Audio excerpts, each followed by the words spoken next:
Oh, hi, it's Anne. I'm your personal freedom coach, and I am so delighted today to bring this fantastic guest, Phil Escott, the favorite man in my life, uh, because he helped me so much when I came out of my heart operation. And really, he is the only person who helped me so much. And I'm so grateful. I don't know what I would have done without him, but to be sure, it wouldn't have been so easy.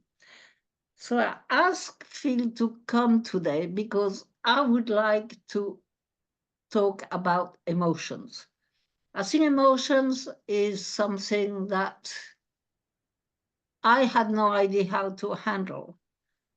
I still think today that if I had done all the breathing work and all that I did with HeartMath, that told me how to be in control of my emotions. I still think if I had known that years before, I would have never had to have a heart operation. But I can't be sure. Anyway, so now that I've vaguely introduced Phil, I'm going to let Phil introduce himself because he's a fantastic guy. And if you got any problems, I think you should really get in contact with him because it's going to change your life. So, Phil, please, could you let us know what you're doing? Oh, Anne, you're too kind. Thank you so much for that introduction. Wow. Yeah, well, it's been a pleasure to help you, and you've helped me. You have such a great sense of humor, and it's always so amusing chatting to you. And we've had a lot of private chats as well. So yeah, it's a pleasure to come on. Thank you. Um, so who am I? Well, it's funny because I've sort of become known as this sort of autoimmunity and carnivore guy online. But most of my life, I was sort of a spiritual seeker, if you like, which kind of ended at one point in 2006, where I had a big shift in consciousness. I just had sorry to plug this early, but philescott.substack.com, I just did an article about it, actually, about that and how it relates to our health. It's not all about diet. People normally come to me when, they've been damaged by a regular diet or veganism, even worse, or something like that. And as I was, and ended up really crippled with psoriatic arthritis back in 2010. And after thinking I was a great expert on all things diet and lifestyle, and writing books on like plant-based eating and stuff, well, at least part of that, with books on Ayurveda and things, it was it was a big wake-up call for me, and I had to turn everything around that I thought I knew. And so, it's kind of odd where I've ended up as sort of a 30-year vegetarian, or at least I call it plant-based, really, because I was still eating other things in the meantime, with long periods of vegginess and shorter periods of veganness. But it was still pretty much plant-based. Because most people's diet is, it's sort of 70 or 80 or 90 even percent plants, even if they eat some meat with it. So, never did I think I would become, for the last 9 years, a fully carnivore and not eating any veg or anything like that. And it's been miraculous and great results I see with me and clients who I work with, and autoimmune reversal. But everything comes from the subtle to the gross, doesn't it? And so, coming from that whole sort of spiritual side, I've been much more aware of, working with stuff like that, past traumas, with emotions, with that kind of thing. And excuse me, it's a very powerful part of the healing. We were talking just before we came on about, basically what Bruce Lipton calls the biology of belief, right? And so you can believe yourself into illness, and you can believe yourself out of it. And I think one of apart from a lot of things that I really helped myself with and unwound, both emotionally and then consequently in the physical, with EFT and Byron Katie and, you know, other kind of works like that. Helped by my wonderful friend Maidi Goodson, who is going to be on my Red Pill Buddhas podcast soon. I've been dying to get her on. She's a fascinating healer. But one episode, I think, was very interesting, which was when I'd been looking after my mother for 10 years or so, from 2003 when my father died until 2013. And we were in one big house together, you know, we had different floors and whatever, but I got to look after her for that time. And she was very difficult, you know, she was, I mean, you know, great. And I loved her very much and all that, but we didn't get on very well character wise. And, you know, we ended up at over 90 years old, so 93 years old, reversing her bronchiectasis, all sorts of digestive issues, even her breast cancer. But may I say, parentheses, for the breast cancer, that after I came out of the operation and I was working with you, I realized, well, I didn't, on my right breast was getting very hard, and I had cysts all over. And because what you did with your mom, I painted some iodine on it for about 6 weeks, and it all went away. And that, yet again, thanks to you. Yeah, well, it's an old trick, isn't it? I got it off Jack Cruz, where he was talking about painting the breasts with iodine for fibrocystic breast syndrome and whatever. And in fact, I think there's an article on it written by my friend Amadali, who's a great musician and whatever. And she wrote a little article on that about how she'd fixed hers like that on my website somewhere from ages ago. But anyway, yeah, with my mum, I mean, I think a lot of her issues were very emotional. She was very closed emotionally. But it was also affecting me a lot. And when we moved from that house in 2013 to this one, and I put her in a smaller house and a flat, you know, an apartment or whatever, I said, I just can't do it anymore. You know, I'll still look after you, but I need to be able to get away. I don't need this crushing disapproval, you know, all day long, like everything, you've done this, oh, you've done that, you've done, you know, all that sort of thing. She was very much like that. And at the time, I had a lot of inflammation in the joints all over. And when we moved in here, my ankles completely cleared up, which were the worst part of my body. Some days I could hardly walk with them. It was like having broken glass in them. It was agony. And with no change in diet or anything else, when we got in here, my ankles completely cleared up within a couple of weeks and never to come back. And I remember looking up the influence of that. This was while other joints were still kicking off, you know, and the ankles have never, ever done anything in the last 11 years since then. Even if I have had an issue in another joint or whatever, the process just doesn't seem to go into them. And I looked up the influence and it was quite amazing. It was, if there's something wrong with the ankles, look for something you're trying not to run away from. And I thought that was fascinating. And I was, because I was trying to hold on there as long as I could. And this is how I believe, in a way, you know, gut integrity and how it gets ruined by eating lots of grains, seed oils, plants, that kind of thing. Then it goes through into the body. But why does it happen in the ankle and not the knee, or vice versa? Why does it happen in the elbow and not the hand? You know, a rheumatologist will never tell you that, but the emotional component to it, if you look up, you know, on consults, if somebody's got a problem with a particular part of the body, I'll look in like Louise Hay's book, or Ina Siegel's The Secret Language of Your Body, and you can see the different parts of the body and how they relate to emotions. And it's almost like a good gut integrity protects us against our emotions. I've never heard anybody kind of think of it like that before, but that's how it feels to me. That, you know, it's a blessing. Like the book that I wrote, Arthritis, the Best Thing That Ever Happened to Me, because it woke me up to so many other things. And, you know, periods of illness are often periods of great blessing and growth to people. And if you can see everything on all levels, and address it on all levels, not just, oh, I need to take a pill, or I need to take a herb, or I need to change my diet. So, you know, well, apart from pills and herbs, I'm not really so much into them, but, you know, changing the diet's very powerful, changing your lifestyle, but also looking into the emotional side of things, very important. I think it is very important.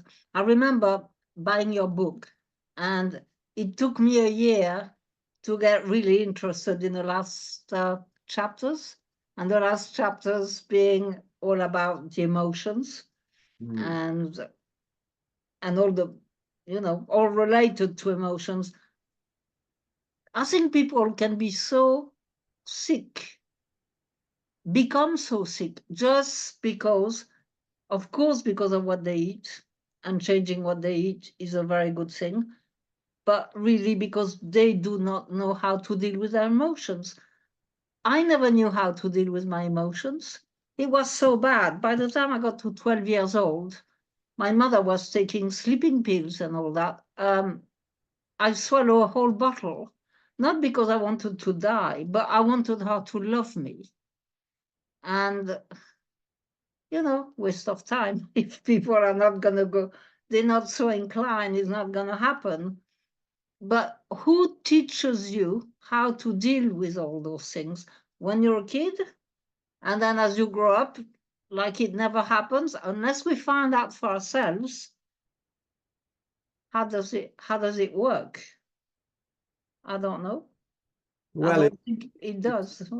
yeah, it's not the sort of thing you'd ever get taught in school, is it? You're not taught very, very useful things at all in school. You know, you're not taught about money management and self-sufficiency and actual real diet, and the sort of deceptions of the elites and whatever. The program is all created by those people. So unless you're lucky enough to have, you know, family, parents or whatever who are aware of those kind of things, but it's very it's very difficult, I think, sometimes for kids to work on something like that because they don't have so much past. You know, they're not directly relating it to sort of trauma from emotions, because those emotions are probably being or those traumas are being seeded in there at the time. And so, you know, all we can do as parents, I think, at that stage is to understand the traumas that we and other people have gone through and try not to subject our kids to those traumas. And then if we fail and they do have some traumas, maybe lead them towards some ways of unwinding them later on, which there are many ways, but yeah.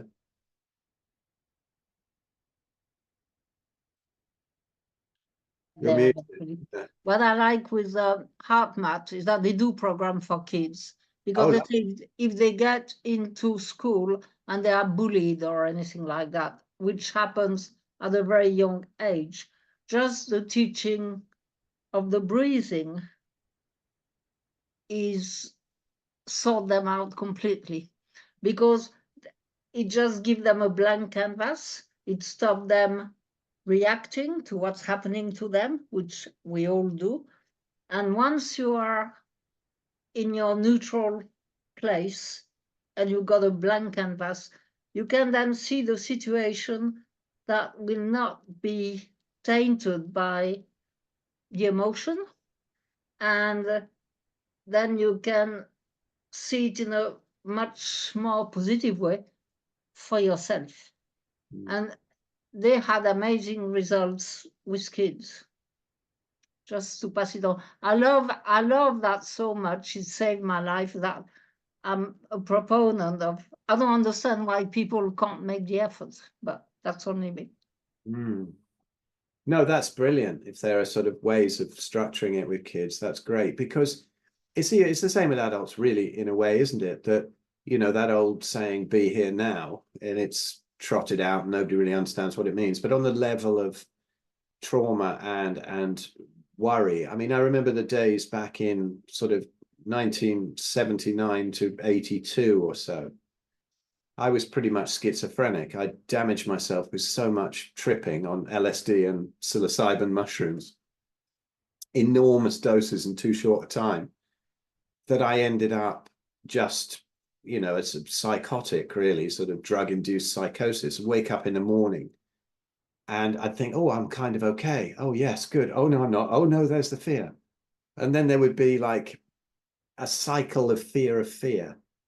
You know, it wasn't even a fear of anything in particular. It was just, oh my God, I'm going mad. Oh, yes, I'm going nuts. And then and the whole day would go with those sort of panic attacks and sort of mild flashbacks to the acid trips.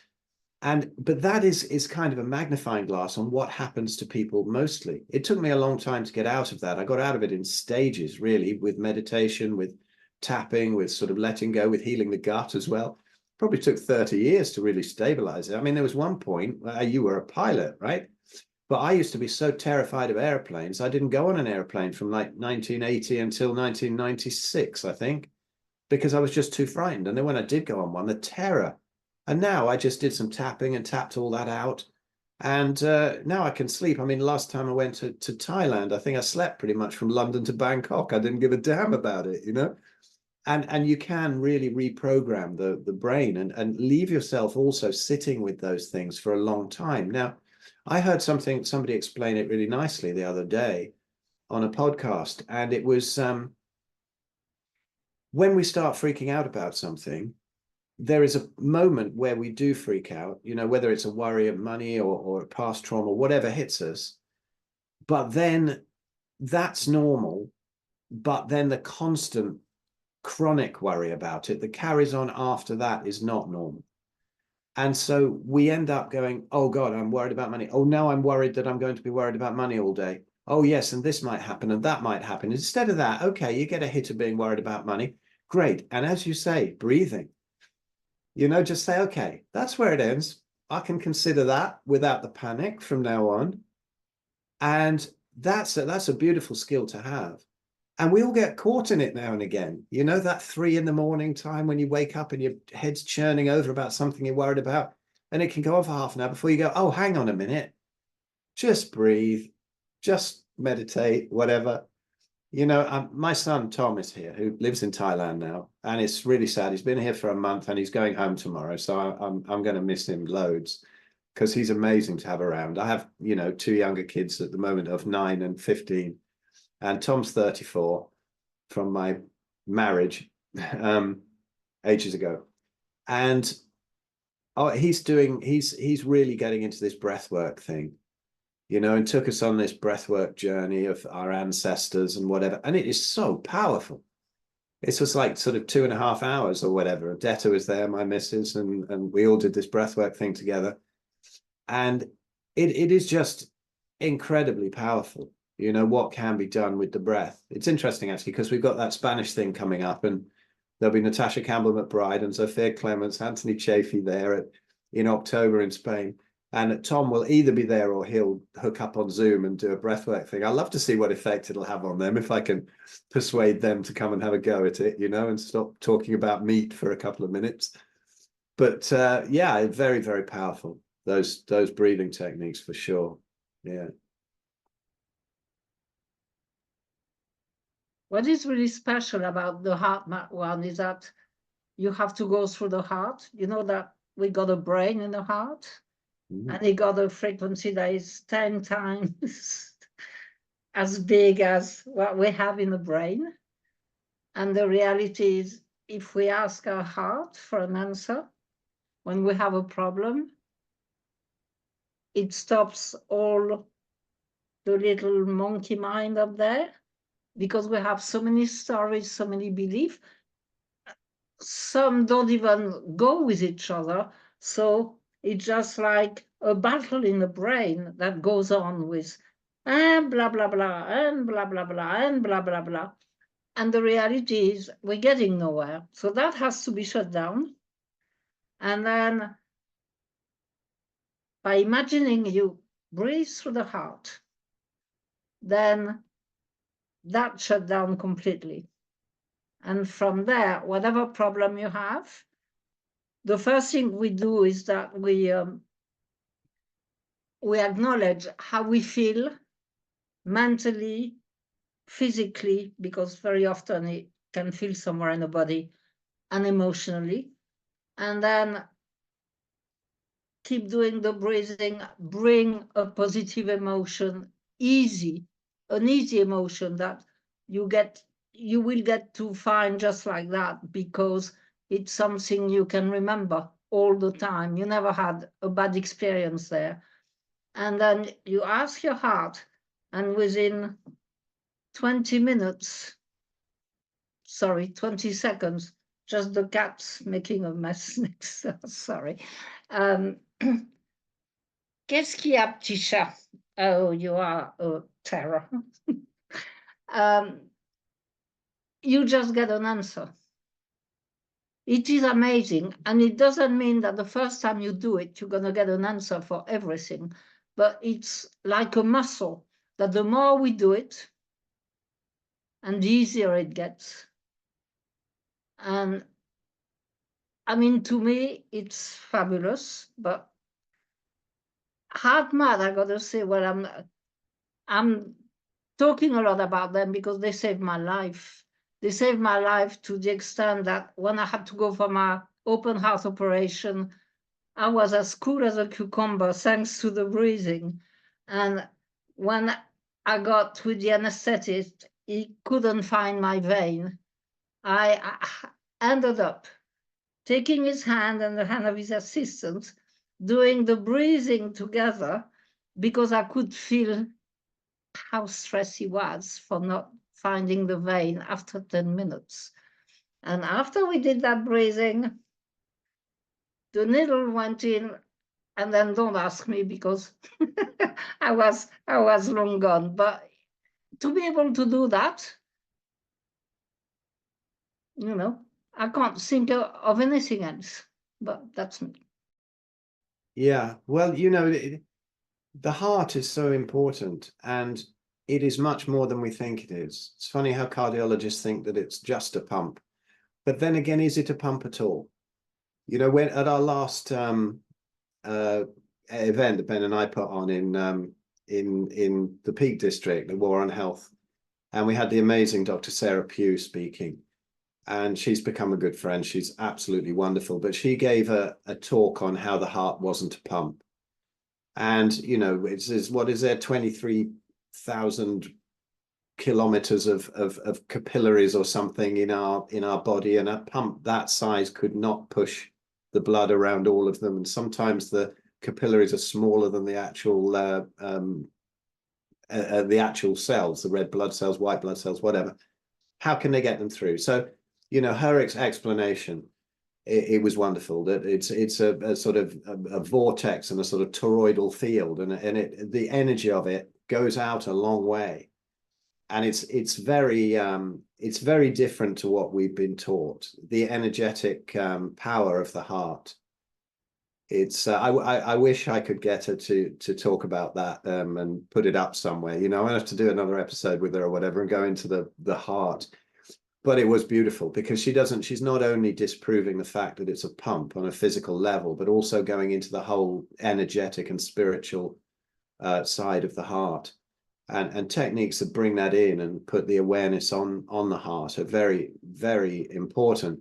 It's because people think the brain is the seat of consciousness, and I'm not in the least bit convinced of that. It's only, I think, people think it is because our eyes are up there. And so we think, oh, right, the thoughts are in our head and whatever. But if we actually looked at where consciousness was, because, you know, even the finest neurosurgeon in the world has no idea how the brain works, really. They just kind of dig around in there and, you know, they get the odd tumor out, they do some good and all kinds of stuff. But nobody really knows what's going on. To me, I think that the brain and the heart and other parts of the body are receivers of the whole sort of collective consciousness around us. And you can tell this when you're involved in something artistic. You know, I mean, you're a singer and musician, and you've created some great stuff. If you have that kind of artistic mind, I mean, I know when I play drums and it's a crappy gig. You know, there's one guy in the corner with his fingers in his ears trying to look at the football on the screen, you know, and you're playing and you've been booked there, and it's never a good gig. But you know, like one that we had a little while ago at the festival that Darren put on, Daz from the Daz band, who runs the Light Paper and whatever, and I'm in his band and play drums in it. And he put on this festival, and it was the Weekend Truth Festival. No, that was the one before that we played at. He put in Stand in the Light, and it was pretty much a music festival rather than having speakers as well. But the audience was so on our side and so into the whole thing of you know, awakening of consciousness and what's happening in the world. The feeling then when you play, the music plays itself. I don't think I've ever had such an easy gig as the last one we did at that festival. It just played itself. It was beautiful. I was looking at things where I thought, am I going to remember that bit? I don't need to. I just need to let go. Something else is doing this.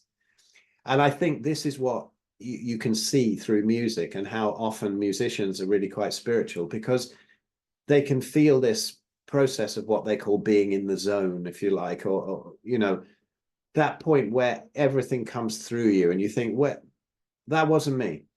You know, that wasn't the small me. That, you know, sometimes I'll play something on the drums and so one of the band members will turn around and go, whoa, what was that? You know, and I say, I don't know what it was. You know, and I get that. That's why I love, my favorite part of music, I think, is sitting back and just playing something reasonably simple while the guitarist goes crazy. Those are always my favorite bits, you know, guitar solos with people who are monster players. And again, at that festival, you know, Siraj, the guitarist, he played such incredible stuff. People were just really applauding after his solos like they do in jazz gigs, you know. It was absolutely wonderful. And yeah, that is where, you know, all this comes through. All the consciousness can come right through you. And yeah, I believe that the brain, if it's anything, it's a receiver.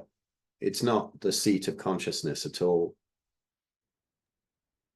Do you know what Lynn McTaggart say and Joe Dispenza is that, in fact, whatever we feel, whatever we think, and whatever we say, the words are very important. We are broadcasting to the whole world, and anyway, at least 10 feet away from ourselves. So we are a constant broadcast. And so therefore, if we're in alignment with our heart, then even if people are very agitated around, they might come down just because we are in a zone. Having said that, we catch their frequency as well. I think all that is so fascinating, but nobody talks much about it. I think you're probably the first person I speak to that have an inkling and rather know about it, because when you look at other people, do they have a clue? Are they even interested? I don't know. Well, you know, there's pretty much everything that goes on in the world at the moment is designed to take us away from that ancestral heritage. And I think, you know, even in spirituality and religion, most of the things in there and the overcomplications are pretty much designed to keep us away from realizing our true nature. You know, enlightenment, for example, is given us this sort of carrot on a stick that you can never catch up with. You know, some guy in the Himalayas in a loincloth or whatever has made it, but you're never going to. But you should meditate all the time and give us loads of money, because one day in the future, maybe you might get there, but it's unlikely. And then even if you do have some kind of awakening, people get actually really quite hostile towards you. And they say, no, you can't have had one. You're just some idiot, you know, particularly close friends and people in the same spiritual movement as you. I've noticed that, you know, my experiences within the transcendental meditation movement. And if people have awakenings, they're almost ostracized. Like, oh, no, it can't be him. Oh, no. Yeah, and not realizing that if they have an awakening like that themselves, they're going to get the same treatment.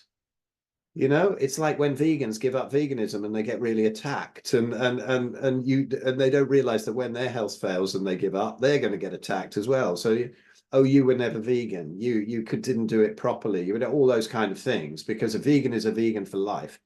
And it's the same in the spiritual thing, because the spiritual thing also pushes veganism and vegetarianism, and all of this is covering up the little tiny bits of truths in these things. Like in the diet world, it's very, very simple, but it takes years often to uncover the layers of the onion of deception. And it's the same in spirituality.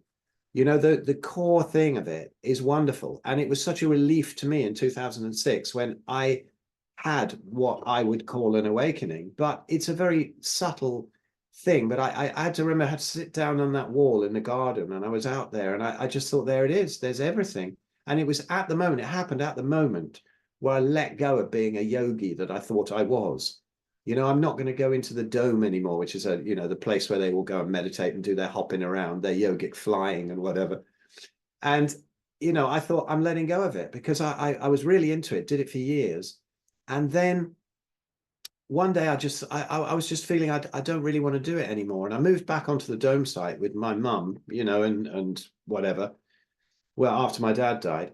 And I thought, oh, great, I can get into the dome again. I can carry on doing all the meditation and the Siddhi program and all of that, I just didn't want to. And I felt guilty about it. Like somebody, a Catholic who doesn't really believe in God anymore or want to go to church or something. And I felt guilt. And it was at that moment I let it go, that all the seeking went. And it was the simplicity of that. And everything is really very simple. And I believe now that, this thing of enlightenment, as I wrote in this Substack recently, this business of enlightenment is really our essential nature. They're probably, the tribes out there are in this state, who live in nature, and they don't have this constant chronic worry and panic. They get brought up in nature. They understand how plants work with animals and animals work with humans, and how nature eats everything. There's nobody with a vegan placard saying murderer, in the wild, and yet they're far more connected to nature and animals, and have respect for animals and everything around them than any vegan ever would. And so I think everything is bringing us away from that connection. And I think those people are probably in that state, because it's a very subtle state. The difference between a human being who is not awakened and one who is like 1% or less, but it's built up to be this really big thing, the greatest thing that can ever happen to you. In a way it is, but it's so subtle. It's just a return to our essential nature. And when you've got that, even if you are in a state like that, it does help you with everyday life in the way that it's, I think who was it? Was it Ramana Maharshi or Papaji maybe? He was once asked, do you still have the same thoughts as you had before? You're awakening. And his answer was, yes, I just don't believe them anymore. And I thought that was lovely. That's fantastic. I love that. Yeah, it's having the awareness of the canvas, if you like, that life's experiences are painted on. It's not that you suddenly become omniscient. You're in perfect emotional balance. You're in perfect physical balance. Often things like that can hit you like a brick afterwards. I had to go through all the emotional stuff. I thought dealing with emotions, I'm a great yogi. Dealing with emotions is for like housewives or something. I was so arrogant. I was, like thinking of people who watch sort of afternoon TV and that kind of, it's so arrogant. And I had to have such a wake-up call that I needed that more than anybody that I know, to really look into the emotions, because the spiritual side also takes you away from it. Oh, I've got a mantra. I meditate. I don't need anything else. I don't need to work with emotions. All I need is this mantra. And it just makes you closed-minded and everything. All of these things have taken us away from our ancestral, natural way of being. Spirituality, diet, lifestyle, money, everything is blocking us from that realization. When people say, well, do you believe in God? I do believe in something, call it God if you want, and it's here. I do not believe in any religion any longer, because it's all been written by man. That's where I have a problem. So the minute somebody is going to write something, there's going to be something in it for whoever to control those people. Because if God was so good, I remember when I was about 24, I went to church with my mom. I had to walk out. The sermon of the priest was, and if you don't do this, you'll go in hell. And is it a God of love? And if it is a God of love, why does he send people to hell? I couldn't get it. I had to walk out. And ever since, I've wondered, actually, is it possible? Because every religion got the equivalent of hell, purgatory, and heaven. And my question, I have no answer for that, is that what we live here? Well, yeah, I think hell is exactly what we create ourselves. You know, it was also a good quote from one of those yogis. Well, somebody said, you know, what are demons? And the answer was, well, you know, if you knew exactly where they were and how close they are to you, you'd shit your pants. I thought, you know, what he's talking about is that they're in us, and we create most of them. And I do believe actually that there are such things as entities that attach to you. And so things can go wrong in that way, but sometimes it might be, I think the word is egregore, is it? Where, you know, collective consciousness brings a being like that into existence. And it's a sort of energetic being, or whether it's that or just an influence on the collective. It's like you've just got to look at the amount of depression and suicide rates going up and all that during these last 4 years, with all the lunacy that's going on that we won't talk about so it won't get our channels pulled down, but everybody knows what we mean. And the fear mongering, it, you know, the people who I've consulted with and whatever, it wasn't anymore just, I've got this rheumatoid arthritis, can you help? Or I've got this other autoimmune condition, can you help? It was also, I'm alone. You know, I'm somewhere where people don't understand me. I'm isolated. We're locked down. We're, you know, and all of this is trying to break up that unity consciousness that makes us so powerful. And then when you're isolated, you create the hell, you know, for yourself. And in many other ways of just, you know, looking at things in too much of a panicked way, and you know, our false beliefs, and exactly the way you say, you know, how you look at every single thing that comes up. The old analogy of the two guys in a traffic jam, you know, and they're sitting there, and one guy, he's sitting there and he's chilled out and he's listening to the radio or whatever. The other guy is punching the steering wheel and swearing. It's the same traffic jam. It's all down to our attitude, you know, and I don't think there's anything bad that ever happens to us, because there's something else that comes out of it. Like that guy in the traffic jam who's really happy and chilled out. He might be sitting there thinking, I might have run somebody over on the way home. I might have crashed and died. I might have, you know, you never know. You never know. You're right, we never know. I love the story of the two guys in the traffic jam because, as you say, it's our attitude that brings it all to ourselves. All we need to do is have a look and change our attitude to it. And as you say, we never know because we take everything for granted. I mean, do I think, am I going to wake up tomorrow? Okay, I'm going to go to Cyprus. So am I telling you, oh, Phil, I don't know. Maybe I'm going to die before I go to Cyprus. Well, maybe so. It's a possibility. I have no idea. You don't know when you're going to die. I don't know when I'm going to die. And then I got another question in my mind, which is, everybody thinks that when we're born, it's so wonderful. And when we die, it's so terrible. Well, how do we know? Could it be the other way around? I don't know. I have no idea. Well, there are people, many people who think that this is a hell planet. This is like a punishment planet, or, oh, well, is it even a planet? There we go. Now we're down another rabbit hole. What is it? Is it flat? Is it spherical? Is it a simulation? Who knows? But you know what? A lovely thing now, I think, is just to have everything in the I don't know bucket.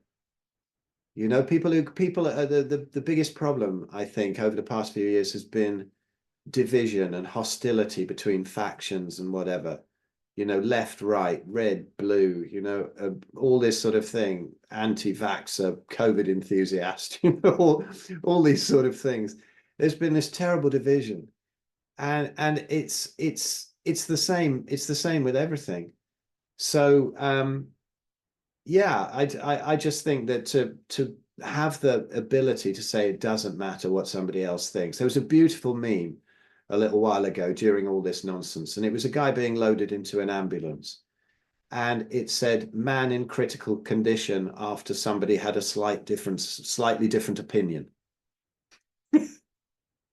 I love it. I mean, a load of my friends have different opinions, and the open-minded ones you just stay friends with. It doesn't matter if they have a different opinion, because as somebody once said, we're sense organs of the infinite rather than actual individuals. And everybody is processing the universe in the way that they're supposed to be processing it. And perhaps if we're all one and we're all just different sense organs, how the other sense organ is processing it is beautiful. It's like an eye arguing with an ear. The ear goes, the world is just sound. And the eye's going, no, it's just light. And they're really arguing about this. Why? It's just ridiculous. So people see things slightly differently. So what? What's the point of arguing about it? It's perfect what they're thinking, because they're all little sections of this computer that's trying to figure itself out. So everything's perfect. I think, again, it's coming up with all these guru quotes today, but they were quite cool, some of them. Somebody once asked Maharishi, what is life about, whatever, and if everything's perfect, and exactly as it should be, then why are you trying to change the world and teach everybody to meditate and be happy? And he went, well, that's perfect as well. And it is, it's all the same part of stuff, isn't it? You just go with your desires and just do what you want, And I think that's another point, actually, that religion and spirituality, that desires are evil. What else have we got apart from desires that take us towards our dharma? What we're supposed to be doing in life, our life path. We're given desires so that we can go and do what we're supposed to do in this lifetime. And you're right, if you go against those desires, and then people who have jobs that they hate, and they'll do that for decades just to earn some money for retirement, and then when they get to retirement, they've got nothing in their lives, so they die a couple of years after retirement. It happens so often, because they got nothing that they had identified with their whole life apart from their job, which they hated. And so this is how it becomes a hell planet. When you aren't just open and go with your desires and your ancestral heritage. And we're so disconnected from that at the moment. We can go and look at tribes, we can go and look at how we used to live, and we can get all that stuff right. But if we don't follow desires, we're really sort of denying our essential nature and creating that hell. And so many people do. It's virtuous to do something you don't want to do. Work really hard, do this, do that. All these things that are drilled into us causes a lot of trauma. What they say? No pain, no gain. Yeah. Shall we put this one in a bin? Yeah, I think so. Definitely. Yeah, it's another one of those mantras that screw us over, definitely. Yeah. Is there anything you'd like to add? I think it was a fantastic conversation, Phil. Thank you so much. Well, thank you so much for bringing these things out. I love talking about this stuff. I feel really sort of energized today from having been able to talk about that sort of thing, because usually I don't. People get me on podcasts to talk about how much ribeye steak you should be eating and how few vegetables. So it's really nice to look into those kind of things, which are much more interesting, really, aren't they? Well, And yeah, what do I want to say? What in closing, I don't know. Just, my advice for anybody, I was on Ahmad Malik's show recently, and he always asks at the end of the show, if you were 150 years old, you've lived a beautiful life, you're just going to pass away easily in the next couple of days, your relatives are all gathered around you, what would be your advice to them? And I thought, oh no, what am I going to say? And I think what I said was that, really try to be in the present, because the future is just a whole tangle of uncertainties. We don't know what's going to happen. And the past is gone, and it's caused us stresses. And if we can unwind that, the more and more that we can be just in the present and get out of that fight or flight mode, because we're not designed for it. We're designed to have that fight or flight when we're chasing an animal, or when an animal's chasing us, or something like that, or somebody's fighting with us, and then it's supposed to stop. We're not designed to be worried about mortgages, this and that, whether the sky's going to fall on our heads, or whatever it is that we're freaked out about all the time. So if we can just come back to the present again, just breathe, go and contact. Yeah, go and contact Anne, get into HeartMath, get into her groups and understand how to do this. It's so good for defusing that kind of panic that keeps us sick and keeps us in a hell planet, keeps us frightened of other people, all the negative things that can possibly happen kind of stem from not realizing our essential nature, and not living in the present, and holding resentments and having worries, and that is our major problem. So if you can find a way out of that cycle of panic and fear, and live in love, that's the way. we have to change our story. They're Mm, all stories anyway. yeah. We are amazing storyteller. All we need is just, you don't like this story? If you ask my sister and I how we've been brought up, you got two different stories. Yeah. And you can go and do that with everybody. Everybody, have you ever been to a multiplex cinema? Mm, Did you go and see screen number one? Today we have The Life of Phil. You get in there, you think this is really interesting. So you walk in and you realize, ah, this is me and this is my life. And you watch for a little bit, and effectively it's all exactly according to the way you feel, you think, you, etc. It's you. Then you walk out and you go screen number two, and that's the story of your mom. And that's the way she presents herself to the world.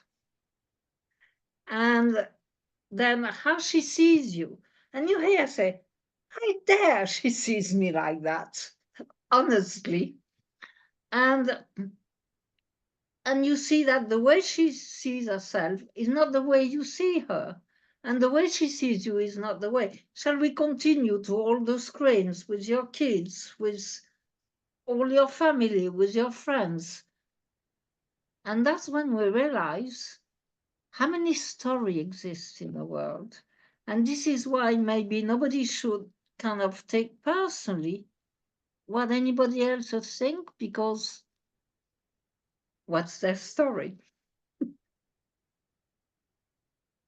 yeah, exactly. I can't add to that. That's perfectly said. Yeah. So, my darling, will you tell people where they can find you?